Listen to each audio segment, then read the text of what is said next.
Terima kasih atas waktu dan kesempatan yang diberikan kepada saya. Perkenalkan, nama saya Melani Marumongonsong, NIM 1703030102, jurusan Sosiologi, Fakultas Ilmu Sosial dan Ilmu Politik. Di sini saya akan menjelaskan tentang kebijakan kesejahteraan sosial dan program sosial.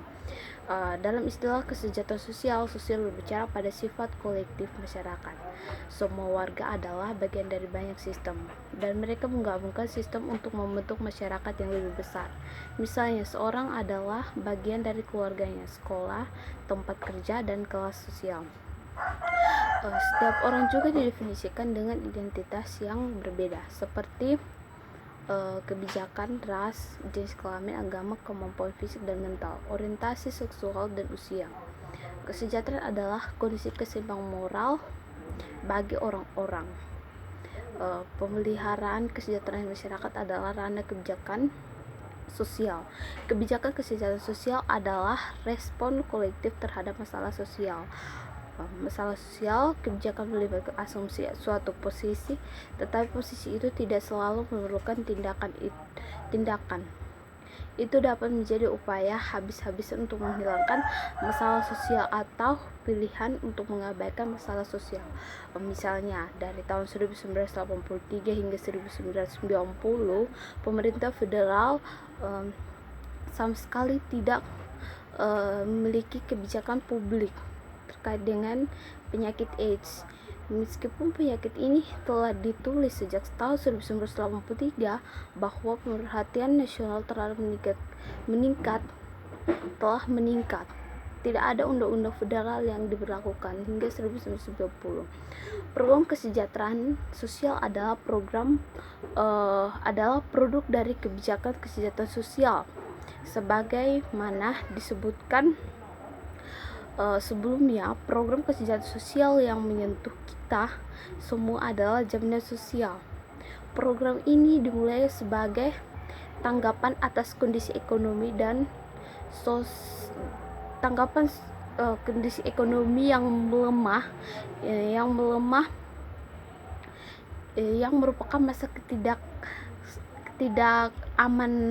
ketidakamanan ekonomi bagi jutaan orang.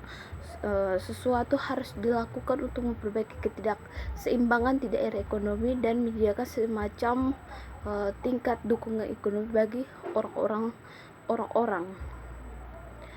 Solusinya adalah Undang-Undang Jaminan Sosial tahun 1935. Seperti yang sering terjadi, masyarakat sudah menyadari masalah itu jauh sebelum kebijakan dan program mengatasinya.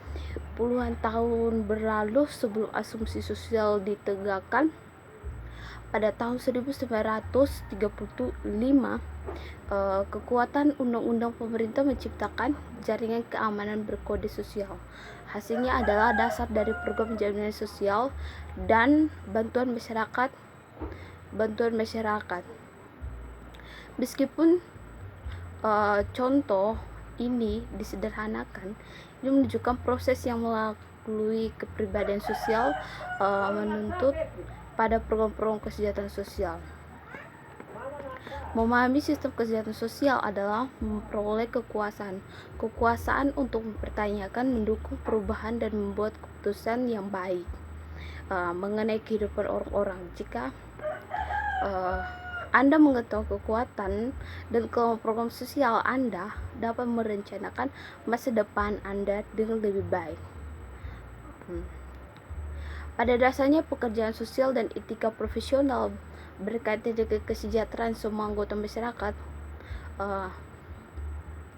Oleh karena itu, studi tentang kebijakan kesehatan sosial, program dan praktis adalah penting untuk mempersiapkan diri menjadi pekerjaan sosial. Pertama, setiap manusia adalah bagian dari kesejahteraan sosial. Pada saat yang berbeda dalam hidup, Anda akan bervariasi, tetapi hanya menjadi anggota dari masyarakat. Kedua ini, gagasan bahwa semua orang Amerika adalah penyedia dan penerima kesejahteraan sosial.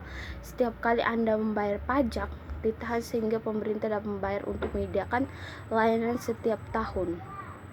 Setiap tahun Anda wajibkan oleh hukum untuk mengajukan pajak penghasilan dan melaporkan setiap pembayaran pajak federal dan negara.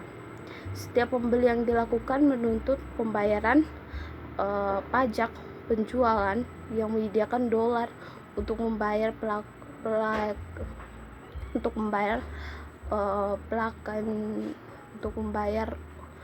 kepada pemerintah. Banyak dari lain tersebut seperti dana tanam digunakan oleh semua orang. Beberapa lainnya seperti pelatihan atau makanan diantar ke rumah hanya digunakan oleh mereka yang membutuhkannya. Ada sejumlah pendekatan berbeda untuk menyediakan layanan kesejahteraan sosial. Program-program sosial bervariasi sesuai dengan pendekatan yang digunakan. Pemerintah atas prinsip-prinsip yang mendasari pelayanan sosial membantu kita memahami sistem kesejahteraan sosial. Upaya publik dan swasta berkontribusi pada kesejahteraan sosial. Warga terlibat dalam membuat kebijakan kesejahteraan sosial, berpartisipasi dalam pemilu, berkontribusi pada pembuatan kebijakan kesejahteraan sosial, karena para pejabat membersihkan dan memberlakukan hukum publik tidak memiliki juga merupakan cara untuk berpartisipasi dalam pembuatan kebijakan karena membiarkan mereka yang memilih untuk membuat pilihan. Upaya swasta juga bagi dari keseluruhan sistem kesejahteraan sosial. Tempat penampungan bagi wanita yang dianiaya secara fisik adalah contoh dari pelayanan pribadi yang mempromosikan kesejahteraan masyarakat. Upaya pribadi biasanya terkait dengan pelayanan publik dan menambah sistem kesejahteraan sosial. Sistem kesejahteraan sosial, upaya kesejahteraan sosial didasarkan pada nilai-nilai sosial dan norma yang bergeser dari waktu ke waktu. Nilai, keinginan, kegunaan yang ditempatkan pada suatu, di mana nilai adalah pendapatan atau keyakinan. Nilai-nilai dan kedekatan bergabung ketika orang merasa bahwa sesuatu layak investasi atau komitmen terhadap uang dan waktu. Karena nilai setiap orang dan kepercayaan adalah bentuk ekspresi individual, mendapat kesempatan untuk komitmen sama seperti nilai-nilai telah berubah dari waktu ke waktu. Demikian juga kebijakan dan program yang telah dibentuk oleh nilai-nilai itu. Misalnya, beberapa orang pernah menganggap perubahan sebagai aturan sosial yang harus diterima dan dipaksakan oleh kebijakan serta hukum publik. Perbudakan adalah sebuah perjanjian dan mengorbankan peranan sipil untuk mengakhirinya dan mengubah kebijakan dan hukum yang menegakkannya. Bahkan setelah perubahan dihapuskan, nilai-nilai yang saling bertentangan dan kebijakan yang membentuk program kesejahteraan sosial memahami nilai-nilai dasar dan perjanjian yang telah membentuk suasana sosial menerang keadaan sistem pekerjaan kesejahteraan sosial saat ini. Pendapatan baru pada pekerjaan sosial dan layanan sosial akan menemukan bantuan besar ini dalam memahami sistem kesejahteraan sosial.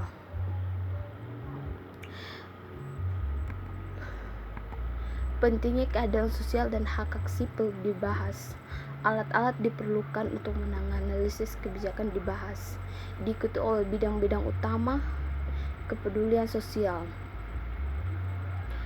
Dampak kebijakan kesejahteraan sosial sebagai panduan untuk memahami struktur keseluruhan kesejahteraan sosial.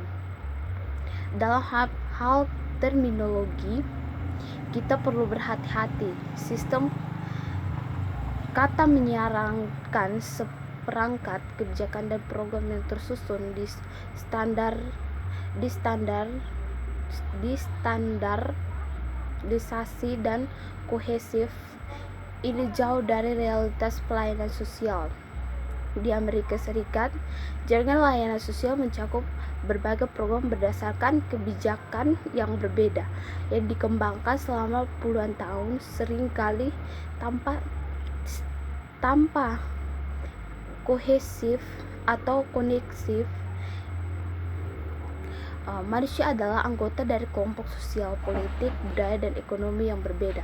Dalam setiap kelompok ini, seseorang memiliki peranan yang tanggung jawab yang berbeda.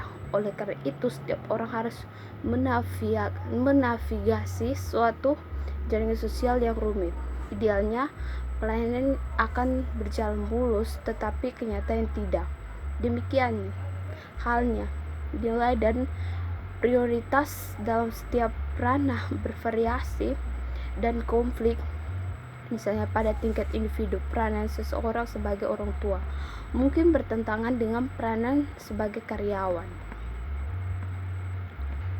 Sistem kesejahteraan sosial kita terdiri dari upaya dan struktur yang terorganisasi yang digunakan untuk menyediakan kesejahteraan masyarakat. Dalam bentuknya yang paling sederhana, sistem ini dapat dikonsep sebagai memiliki 4 bagian yang saling berkaitan. 1. Masalah sosial.